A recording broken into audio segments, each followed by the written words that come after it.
국가인권위원회가 한 기독교 사립대학교의 채플 수업이 학생의 종교 자유를 침해한다며 대체 과목 개설을 권고해 논란이 일고 있습니다.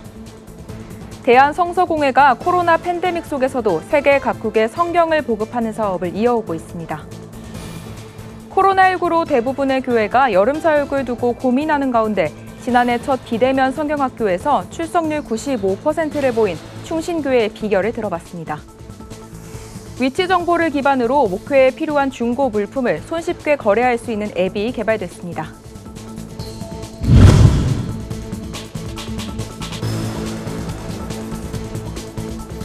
안녕하십니까. 구티비 뉴스입니다.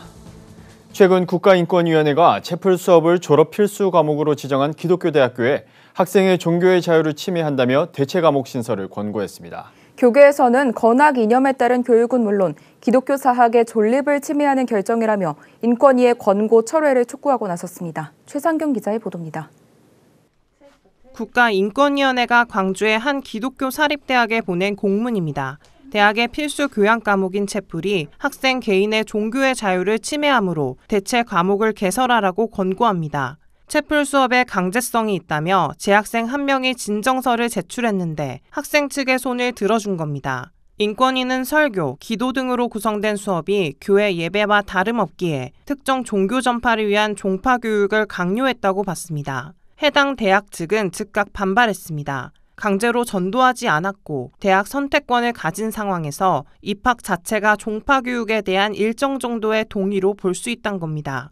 이번 사태와 관련해 한국교회는 우려의 목소리를 높이고 있습니다. 전체 기독교 사립학교의 건학 이념에 근거한 교육이 훼손될 수 있기 때문입니다. 교계 주요 연합기관들은 기독교 사립대학의 존립 기반까지 흔드는 결정이라며 인권위의 권고 철회를 촉구했습니다. 이것이 모든 사학들에게 똑같이 적용이 된다면 기독교 사학들에서 채플 과목 때로는 채플의 학점을 이수하는 것을 할 수 없게 되는 거죠. 이게 그렇게 됐을 경우 이제 기독교 사학들의 본래의 목적, 신앙적인 인재를 기른다는 그 본래의 목적을 이룰 수가 없기 때문에 이것은 받아들일 수 없는 것이라고 생각을 합니다. 특히 이번 인권위 권고는 앞서 종립학교 교육의 자율성을 인정한 대법원 판결과도 반대된다는 지적이 나옵니다. 지난 1998년 채플 관련 숭실대의 승소 판례를 보면 대법원은 대학 예배가 종교인 양성에 직접적인 목표가 있는 게 아니므로 종교 교과 이수를 졸업 요건으로 정한 사립대의 학칙은 헌법상 종교의 자유에 배치되지 않는다고 판결한 바 있습니다. 그 학생이 선택권이 있는 상황의 기독교 사립대학의 경우에는 그런 그 졸업 요건으로 교육과정 이수에 대해서 정할 수가 있고 문제가 되지 않는다는 판결 내용이거든요. 인권위가 1998년도 판결을 잘 분석을 하고 그 입장과 상치되지 않는 권고를 해야 되지 않느냐. 인권위가 권고 결정을 내리면 행정당국이 후속 조처를 취해야 하기 때문에 이번 결정이 어떤 방향으로 전개될지 우려가 큰 상황. 기독교 대학의 건학 이념을 수호하기 위한 한국교회의 관심이 필요해 보입니다. 구티비 뉴스 최상경입니다. 코로나 팬데믹으로 해외 선교 사역과 대면 전도가 어려워졌습니다. 이런 상황 속에서도 계속해서 해외에 성경을 보급하며 사역을 이어온 곳이 있어 주목을 받고 있습니다. 대한성서공회를 한혜인 기자가 취재했습니다. 대한성서공회는 1911년 우리나라 최초의 한글 완역 성경, 성경 전서를 출간했습니다. 이후 개혁과 개정을 거쳐 현재 한국교회 예배용 성경으로 사용되고 있습니다. 1973년부터는 해외 성경을 제작 보급하는 사업을 시작했습니다. 매년 200개 이상의 언어로 된 성경을 약 100개국에 보급하고 있습니다. 올해 4월 기준 보급된 누적 성경 수는 약 1억 8,500만 부입니다. 많은 나라에서 정치적 혹은 경제적, 종교적인 이유 때문에 스스로 성경을 구할 수 없는 사람들이 많이 있다는 것을 저희가 발견하게 되었습니다. 그래서 저희가 성경 구입의 어려움을 겪고 있는 사람들을 위해서 성경을 제작해서 보급하는, 기증하는 사업을 시작하게 되었습니다. 2008년부터는 성경 보급에 어려움을 겪는 미얀마, 콩고 민주공화국 등 미자립 성서공회에 해당 나라의 언어로 된 성경을 기증하고 있습니다. 올해 4월까지 약 460만 부의 성경이 전달됐습니다. 대한성서공회에 따르면 성경을 제작할 여력이 없는 나라에서는 목회자들조차 성경이 부족해 한 권의 성경을 여러 조각으로 나눠서 돌려보는 경우가 다반사입니다. 코로나 팬데믹으로 성경 보급 통로는 더 좁아졌습니다. 대한성서공회는 한국교회 역시 초기에는 서구교회의 지원으로 한글 성경을 번역하고 보급할 수 있었다며 도움이 필요한 나라에 한국교회와 협력해 성경을 지원하고 있다고 설명했습니다. 실제로 올해 상반기에만 도미니카 공화국, 파키스탄, 부르키나파소 등 9개국에 약 18만 6,900부의 성경이 기증됐습니다. 대한성서공회는 코로나19로 세계 각국의 현장 예배와 선교 활동이 제한된 상황에서 성경이 신앙생활에 도움을 줄 수 있다며 보급 사역의 중요성을 강조했습니다. 굿TV 뉴스 한혜인입니다. 코로나19로 대면 예배와 모임이 제한되면서 대부분의 교회가 여름 성경학교 준비에 어려움을 겪고 있습니다. 비대면 여름 성경학교 준비를 돕기 위한 기획 첫 번째 시간에는 부모가 자녀의 신앙 교사로 함께 참여하는 충신교회 꼬마 성경학교를 소개합니다. 진은희 기자입니다.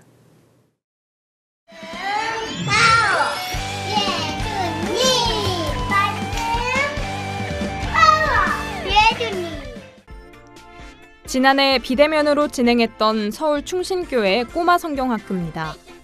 코로나19로 교회에 모일 수 없게 되자 각 가정에서 부모들이 직접 아이들과 성경학교를 열었습니다.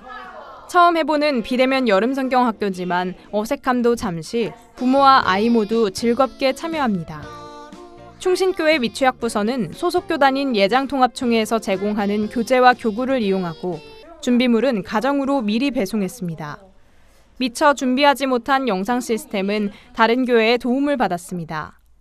매주일 총 3주간 진행한 첫 온라인 여름 성경학교는 생각보다 순조로웠습니다.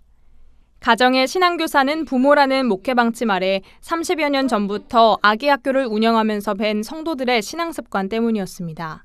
가정에서 부모님들이 가정의 신앙교사가 되어서 믿음의 대를 이어가야 된다. 이런 그 담임 목사님의 또 목회 방침과 아울러서 계속 교육이 있었어요. 그 결과 충신교회 미취학부서 여름 성경학교의 출석률은 95%에 달했습니다. 매주 부여되는 미션을 부모와 아이가 함께 수행하면서 교감하고 해당 영상을 공유하며 소통했습니다. 박 전도사는 덕분에 주일학교 예배 참여율도 더 높아지게 됐다고 설명했습니다. 아무래도 훨씬 더 적극적이어졌죠. 훈련이 되니까. 3주 동안에 했던 것들이 아무래도 엄마들에게, 아이들에게 도전이 되었고 성경학교 이후에 아이들이 훨씬 더 예배 참여율이 좋아졌고 또 저희가 예배 참여뿐만 아니라 달마다 미션이 있어요. 가정으로 보내는 그런 이제 미션 수행하는 아이들이 많아졌고. 9월에 예정돼 있는 올해 성경학교는 4주 전부터 기도로 준비됩니다. 이 과정 동안 교회에선 미션을 새롭게 준비하는 한편 포스터를 가정으로 보내 참여를 독려합니다. 이와 관련해 박 전도사는 올해는 교회 여건이 어려워 여름 성경학교를 하지 못하는 주변 친구들도 함께 참여할 수 있도록 후원비도 지원할 계획이라고 전했습니다. 굿TV 뉴스 진은입니다. 요즘 주위에서 중고 거래 앱 이용하는 분들을 많이 볼 수 있습니다. 지역 기반으로 중고 물품 거래와 동네 생활정보 공유 서비스를 제공하면서 뜨거운 반응을 얻고 있는데요. 교회와 목회자, 성도들이 이용할 수 있는 나눔 앱이 출시를 앞두고 있다고 합니다. 박은결 기자가 보도합니다. 커피 원두 판매부터 인테리어 컨설팅 제공 등 다양한 거래 게시글이 한눈에 들어옵니다. 언뜻 보면 중고거래 앱과 비슷해 보이지만 모두 목회자들이 올린 게시글이라는 점에서 특별합니다. 목회자 이름을 누르면 교회 정보를 볼 수 있고 쪽지 보내기 기능을 이용해 상품과 서비스에 대한 문의도 가능합니다. 목회자 위치 기반으로 정보를 제공하는 유통 플랫폼 아름입니다. 전도사.com 박종현 목사는 페이스북 그룹 일하는 목회자들을 운영하면서 지속 가능한 목회와 선교에 대해 고민해왔습니다. 그러던 중 목회자들이 자립하는 데 실제적인 도움을 줄 수 있는 플랫폼의 필요성을 체감했습니다. 아름 앱을 개발하게 된 이유입니다. 목회자들은 앱을 활용해 상품을 유통 판매할 수 있고 이용자들은 위치 기반 서비스로 내 주변에 있는 목회자가 무슨 일을 하고 어떤 물품을 판매하는지 한눈에 볼 수 있습니다. 목회자 회원 같은 경우에는 내가 어떤 일을 하고 있고 내가 팔고 싶은 물건들을 팔 수도 있고, 일반 유저 같은 경우에는 내가 뭐 물건을 좀 사야 되는데, 아니면 뭐 에어컨을 수리해야 되는데, 뭐 이런 일들이 있을 때 내 주변에서 어떤 목사님들이 무슨 일을 하는지를 교회 반주자부터 주차 관리 등 구인구직 서비스도 이용할 수 있습니다. 일하는 목회자들의 자립을 돕고 지속적인 사역을 이어갈 수 있도록 후원 기능도 마련했습니다. 박 목사는 지속 가능한 목회를 위해선 목회자의 자립이 중요하다며 일하는 목회자에 대한 성도들의 인식이 개선되고 나아가 관심과 지원으로 이어지는 계기가 되길 바란다고 전했습니다. 어떻게 하면 교회가 자립을 할 수 있을까? 성도님들도 거기에 좀 관심을 가져주시고, 기왕 내가 무언가 필요로 하는 것들이 있다면 일하는 목회자들을 후원하는 마음으로 좀 구매해 주시면 어떨까, 이용해 주시면 어떨까, 그런 생각이 듭니다. 아름 앱은 오는 10일 출시될 예정이며 앱스토어를 통해 다운받을 수 있습니다. 구티비 뉴스 박은결입니다. 오늘의 이슈 포커스입니다. 정부가 상반기 자녀 백신을 60세 이상에게 우선 배정해서 접종하기로 했습니다. 전화나 방문을 통한 병원 예비 명단에 60세 이상만 올릴 수 있고, 자녀 백신은 이 순서로 접종하게 됩니다. 아스트라제네카 백신뿐만 아니라 이달 중 접종이 진행되는 얀센 백신의 자녀 백신도 60세 이상에게 우선권을 줄 예정입니다. 이후 남는 물량은 기존처럼 네이버와 카카오 앱 당일 예약을 통해 누구나 맞을 수 있습니다. 공군 20전투단에서 고 이모 중사를 성추행한 혐의로 장모 중사가 구속됐습니다. 군 보통군사법원은 이일 밤 10시 반쯤 군인 등 강제추행 치상 혐의를 적용해 장 중사에 대한 구속영장을 발부했습니다. 성추행 사건이 발생한 지 석 달 만입니다. 보통 피의자의 방어권 확보 차원에서 체포 뒤 하루 이틀이나 지나 영장 실질 심사가 열리는데, 이번엔 체포 당일 곧바로 이뤄졌습니다. 실질 심사에서 장 중사는 성추행 혐의를 일부 인정한 것으로 전해졌습니다. 미국 달러화의 약세로 우리나라의 외환 보유액이 2달 연속 사상 최대치를 경신했습니다. 한국은행에 따르면 5월 말 기준 외환 보유액은 4,564억 6천만 달러로 4월 말에 비해 41억 5천만 달러 늘었습니다.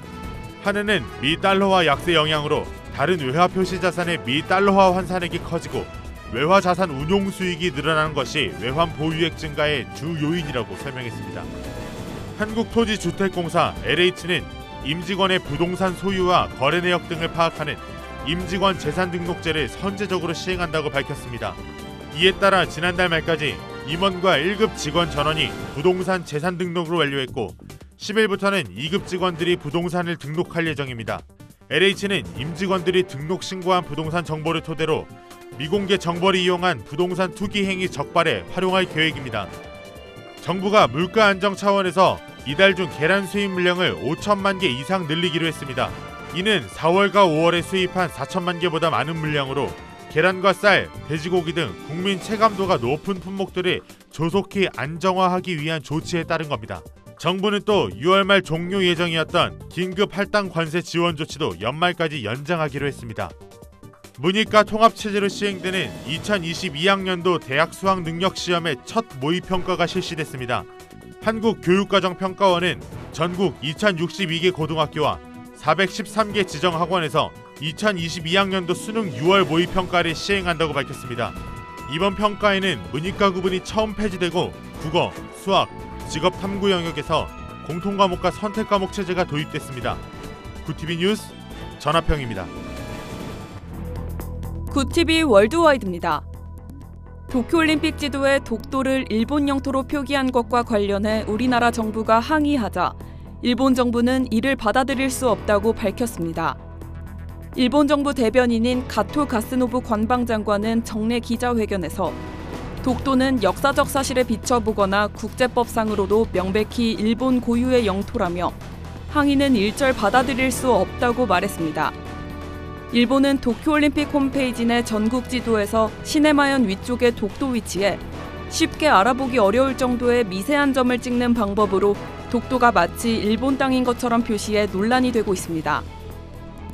독일의 수도 베를린에서 4일부터 코로나19 검사 결과 없이도 쇼핑하거나 박물관, 미술관을 방문하는 게 가능해집니다. 베를린시는 간부회의를 열고 코로나19 신규 확진자가 예상보다 빠르게 감소하고 있어 4일부터 코로나19 봉쇄 조치를 이같이 완화하기로 했다고 밝혔습니다. 다만 헬스장과 식당 실내 영업도 허용되는데 시설 이용 시에는 코로나19 음성 결과를 제시해야 합니다. 야외에서는 500명, 실내에서는 100명까지 참가하는 행사도 가능해집니다. 중국 정부가 3세에서 8세 아동에 대한 선행학습을 법으로 금지시켰습니다. 로이터 통신 등에 따르면 중국 당국은 유치원과 사설학원 등 사교육기관에서 해당 연령의 아동에게 초등학교 교육과정을 가르치지 못하게 하는 법을 시행했습니다. 이는 최근 10년간 인구 증가율이 빠른 속도로 감소하며 국가적 문제로 부상하자 출산율 저하 원인으로 지목되는 교육비 부담을 줄이겠다는 겁니다. 또 주말 수업도 전면 금지하는 등 과외 산업에 대한 강력한 규정도 도입할 예정입니다. 이란 해군이 보유한 군함 중 최대 규모인 하르크호가 화재로 침몰했다고 현지 시간 2일 반관영 타스님 파르스 통신이 보도했습니다. 해군에 따르면 전날 오후 11시쯤 걸프 해역 공해를 운항하던 하르크호에 불길이 휩싸였습니다. 하르크호는 인근 자스크항으로 이동했지만 2일 오전 8시쯤 결국 침몰했습니다.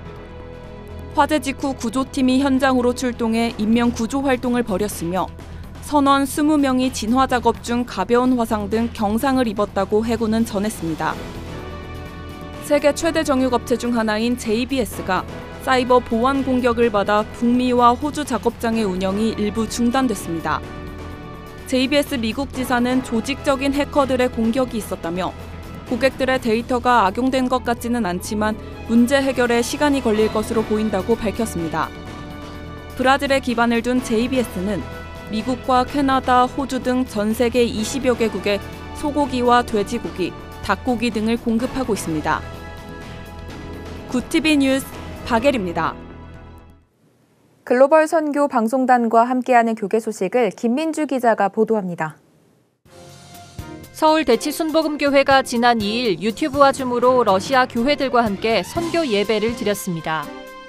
양국의 성도들은 이날 러시아의 영적 부흥과 한국 사회를 위해 한마음으로 기도했습니다. 이어 러시아 다음 세대들의 찬양과 한국 성도들이 러시아어로 찬양하는 시간도 가졌습니다. 한별 담임 목사는 예배를 통해 하나님께서 선교와 전도 사역에 새로운 판을 열어주실 것이라고 기대했습니다.